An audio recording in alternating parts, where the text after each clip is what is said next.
O D&D quinta edição é um sistema incompleto. Ele não vai ter regras para suprir todas as possibilidades de atitudes que os aventureiros vão ter no jogo. Sabe por quê? Porque nós que jogamos somos seres humanos que temos a nossa imaginação ilimitada. E as regras são limitadas.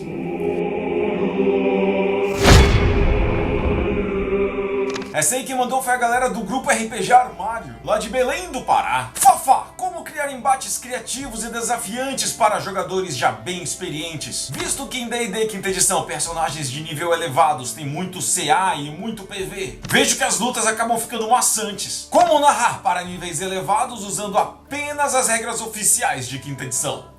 Galera, essa pergunta é tão boa que me dá acesso a 3 respostas distintas. A primeira que me vem à mente é tentar criar uma estratégia um pouco diferenciada, já que esses aventureiros são muito poderosos e estão acostumados a enfrentar, por exemplo, gigantes ou hordas de orcs. Que tal você dar uma inventada e criar um ataque aéreo? Então, tipo, todo mundo ganha uma montaria voadora poderosa, ou mago soltando suas magias, ou bárbaro chegando perto dando machadada, ou paladino indo com honra, cada um comandando o seu próprio grifo numa batalha. Esse tipo de dinâmica já dá um fuzuê louco. Ou então, por exemplo, o ambiente onde eles estão começam a quebrar e mostrar algumas partes do inferno. Se alguém cair lá embaixo vai ser completamente corroído pelo fogo infernal. Mas isso se eles estiverem em nível muito alto, né? Incluindo coisas até menos drásticas, por exemplo, uma grande ventania que impossibilita que os atacantes utilizem suas armas de longe. A gente pode fazer as famosas variações navais, que os combates marinhos vão ser bem diferentes de um combate feito em terra firme. Independente de qual é o nível do personagem, se ele caiu na água, ele corre o risco de morrer. A não ser que seja um personagem meio tritão, um elfo do mar ou alguma raça que respira embaixo d'água. Caso contrário, a água é o maior medo de qualquer aventureiro. Não interessa se ele consegue resistir a 250 pontos de vida. Se ele ficar embaixo d'água mais de 5 minutos, meu amigo, já o era. Já deu pra entender que dependente do ambiente, seja uma taverna de noite no meio de uma cidade,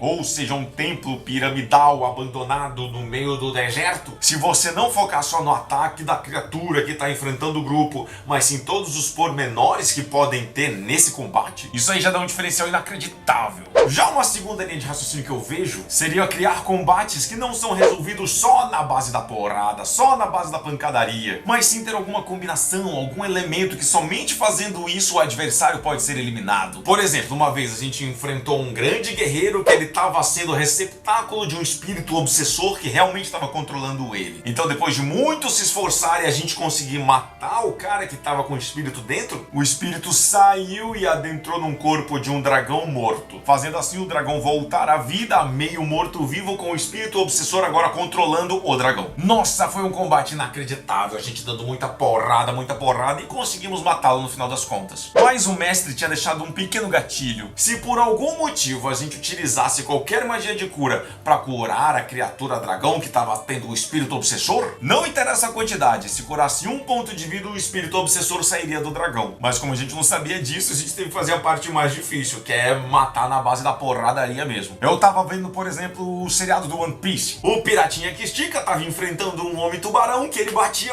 e o cara não caía. E tipo, ele dava os socos mais fortes possíveis e o cara nada. Aí o que ele fez? Viu tipo o castelinho onde eles estavam, começou a socar os pilares e derrubou tudo em cima do Homem-Peixe. Talvez sejam soluções para certos combates. Uma criatura poderosa e gigantesca, uma armadura viva feita de adamantium, e vocês estão enfrentando ele na maior ferraria do reinado. Talvez você não tenha tanta chance dando porrada nele, mesmo se você tiver armas mágicas. Talvez empurrar ele na lava para ver se a armadura dele derrete um pouco e assim abaixe o CA dele. Ou talvez levando ele para uma área que tem um pesão assim que uma rota e tipo amassa todo o metal. Tipo aquelas estratégias que a Sarah Connor usa para enfrentar o Exterminador do Futuro. Então, às vezes não vai ser só na base da pancadaria tradicional que a gente vai enfrentar um inimigo, mas aí vai depender muito do seu mestre. E antes de falar esse terceiro ponto, já deu o like aqui nesse vídeo? Olha a quantidade de views para a quantidade de likes. Você não é dessas pessoas que vê um vídeo tão maravilhoso desse que tá te informando tanto e não aperta um botãozinho, né? Então desde já agradeço o seu like e agradeço o seu compartilhamento, que eu sei que você tá mandando esse vídeo pra tua galera também. também. E agora a nossa terceira resposta, eu acho que é mais uma resposta filosófica. O D&D quinta edição é um sistema incompleto. Ele não vai ter regras para suprir todas as possibilidades de atitudes que os aventureiros vão ter no jogo. Sabe por quê? Porque nós que jogamos somos seres humanos que temos a nossa imaginação ilimitada. E as regras são limitadas. Então a maior dica que eu dou: quando não houverem regras que combinem com a sua história, crie regras que combinem com a sua história. Faça um inimigo de metal puro, por exemplo, tomar o dobro de dano elétrico, por mais que isso não esteja nas regras. Faça um inimigo de madeira tomar o dobro de dano de fogo, por mais que não esteja nas regras. Crie uma balestra extremamente poderosa colocada no alto do castelo que somente com uma flechada consegue matar um dragão adulto. Essa arma e esse dano não tá nas regras, mas a gente bota. O RPG não vai ser tipo um Baldur's Gate, que por mais que tenha um monte de possibilidades, ainda tá limitado pela programação do jogo. No RPG, o PlayStation 5 é a nossa mente. No RPG, as possibilidades de fala não estão limitadas a 3 ou 5 possibilidades. No RPG não tem nenhuma linha de inimigos que você deve ir enfrentando até chegar no chefe final. O RPG não tem limites. Então cria suas próprias regras, alegre a sua própria mesa, divirta os jogadores. No final das contas, as regras do RPG são limitadas. A imaginação dos RPGistas que não é. E aí, se amarrou nesse vídeo? Se você também tem dúvidas de RPG, manda um e-mail lá pra fabulariooficial@gmail.com. Eu posso responder a sua pergunta igual como foi pra galera do RPG Armário aqui. E ainda vou deixar outros 2 vídeos aqui pra você continuar maratonando o canal Fabulário com força total. Então, mais uma vez, sejam sempre muito bem-vindos, aventureiros do Fabulário, e até uma próxima!